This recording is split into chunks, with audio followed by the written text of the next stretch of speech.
Hello viewers, welcome back to my channel. আজকে ম্যাকারোনির recipe দেখাচ্ছি এবং এটা আমার আগের ম্যাকারোনির রেসিপি থেকে স্লাইটলি ডিফারেন্ট বিকজ এই ম্যাকারোনির রেসিপিতে আপনাকে যে রেস্টিং টাইমটা দরকার ওইটার প্রয়োজন হয় না। একটা ডিমের সাদাটা 32 থেকে 34 গ্রাম পর্যন্ত হয়ে থাকে। আমি এখানে একদম মেপে নিয়েছি 30 গ্রাম। আইসিং সুগার নিয়ে নিচ্ছি 1/4 কাপ এবং সাথে আরও 1 টেবিল চামচ পরিমাণ, এবং আলমন্ড ফ্লাওয়ার নিয়ে নিচ্ছি 1/4 কাপ, সাথে আরও 2 টেবিল স্পুন। এখন এটাকে ভালো মতো চেলে নিতে হবে যেন কোনো প্রকার লাম্পস না থাকে। হুইস্ক দিয়ে ভালো মতো মিশিয়ে সাইডে রেখে দিন। এর মধ্যে 150 ডিগ্রি সেলসিয়াসে আপনি আপনার ওভেনটা প্রিহিট করতে দিয়ে দিবেন। এখন এগ হোয়াইটটাকে বিট করতে হবে। মিডিয়াম টু হাই স্পিডে বিট করা শুরু করতে হবে। যখন এরকম হালকা ফোমি হয়ে আসবে তখন এর মধ্যে 1 চিমটি পরিমাণ ক্রিম অফ টার্টার দিয়ে দিতে হবে। ক্রিম অফ টার্টার যদি না থাকে তাহলে 2-3 ড্রপস আপনি লেমন জুস ইউজ করতে পারেন, বা হোয়াইট যে ভিনেগার আমরা সাদা সিরকা যেটাকে বলি সেটা ইউজ করতে পারেন।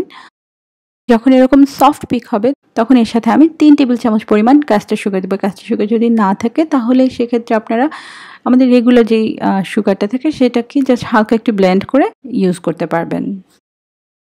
কাস্টার্ড সুগারটা আমি একবারে মিশিয়ে ফেলছি না মেরেঙ্গের সাথে, এটাকে আমি 3 বারে মিশিয়ে নিচ্ছি।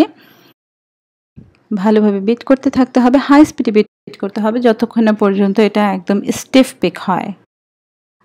যখন মেরেঙ্গটা একদম স্টিফ পিক হয়ে যাবে এরকম, তখন এর সাথে আপনারা কালার মিক্স করবেন, এবং সেটা অবশ্যই জেল কালার বা পাউডার কালার ইউজ করতে পারেন। অবশ্যই ওয়াটার বেস বা অয়েল বেস কালার ইউজ করবেন না।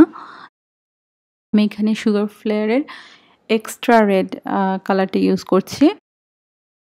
কালারটা অ্যাড করে ভালো মতো বিট করে নেবেন। এখন এর সাথে আলমন্ড ফ্লাওয়ারের মিক্সচারটা মিশিয়ে নিব। আমি আলমন্ড ফ্লাওয়ারের মিক্সচারটা পুরোটা একবারেই দিয়ে দিচ্ছি এর মধ্যে। মিক্স করার এই যে প্রসেসটা, এটাকে ম্যাকারোনাইজ বলা হয়, and this is the most important and trickiest part of making the macarons. কারণ যদি আপনি বেশি ফোল্ড করে থাকেন তাহলে আপনার ম্যাকারোন ফ্ল্যাট হবে, ফিট আসবে না। আবার যদি আপনি কম ফোল্ড করে থাকেন তখন দেখা যাবে সেক্ষেত্রে যে আপনার ম্যাকারোন হয়তো উপর থেকে ক্র্যাক করছে। ইউজুয়ালি 30 থেকে 40টা ফোল্ড করলে তখন ম্যাকারোনের ডিজায়ার যে স্টেজটা ওই স্টেজে পৌঁছায়। কিন্তু আমি কখনই আসলে গুনে ফোল্ড করে ম্যাকারোন বানাতে পারিনি, বিকজ গুনতে গেলে আমার সব এলোমেলো হয়ে যায়। তো আমি যেটা খেয়াল করি সেটা হচ্ছে ম্যাকারোন বানানোর সময় যে এটা রিবন স্টেজে পৌঁছেছে কিনা, যেটাকে আমরা অনেক সময় লাভা স্টেজ বলে থাকি। কিছুক্ষণ ফোল্ড করার পর আপনি চেক করবেন যে আপনার ব্যাটারটা রিবন স্টেজে পৌঁছেছে কিনা। স্প্যাচুলা দিয়ে ব্যাটারটা একটু উপর থেকে ফেললে বোঝা যাবে যে আপনার ব্যাটারটা স্মুথলি পড়ছে কিনা। এখানে আমাকে আরও বেশ কিছু ফোল্ড করতে হবে বিকজ আমার ব্যাটারটা এখনও ওই স্টেজে পৌঁছায়নি।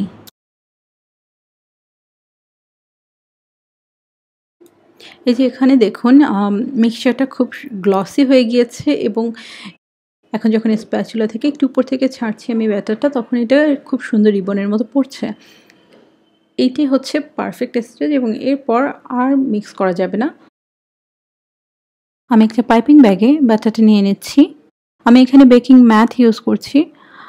আপনারা চাইলে ম্যাকারোনসের বেশ কিছু ম্যাট পাওয়া যায় বাজারে, সেগুলো ইউজ করতে পারেন, বা পার্চমেন্ট পেপার ইউজ করতে পারেন, বা ননস্টিক বেকিং পেপার ইউজ করতে পারেন, বাট ওয়্যাক্স পেপার বা বাটার পেপার ইউজ করবেন না।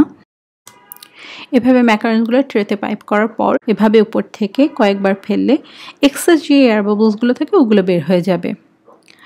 এখন ট্রেটা আমি সরাসরি ওভেনে দিয়ে দিচ্ছি, এবং এটার জন্য যে রেস্টিং যে টাইমটা আমরা ম্যাকারোনের জন্য ইউজ করে থাকি, যে উপরে যে ক্রাস্ট হওয়ার জন্য, সেটার কোনো প্রয়োজন।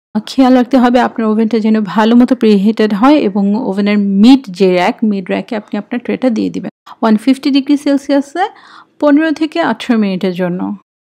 ম্যাকারনটা হয়ে গেলে ওভেন থেকে বের করে আপনি ম্যাকারনগুলোকে কমপ্লিটলি ট্রেতেই ঠান্ডা হতে দিবেন।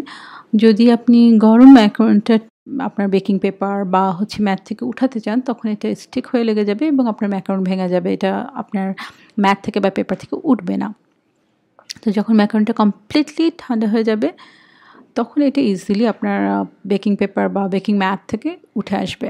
আপনাদের পছন্দের মধ্যেও যে কোনো রকমের ফিলিংস ম্যাকারনি ইউজ করতে পারেন। ganache হতে পারে, buttercream হতে পারে, cream cheese frosting or even jam you can use.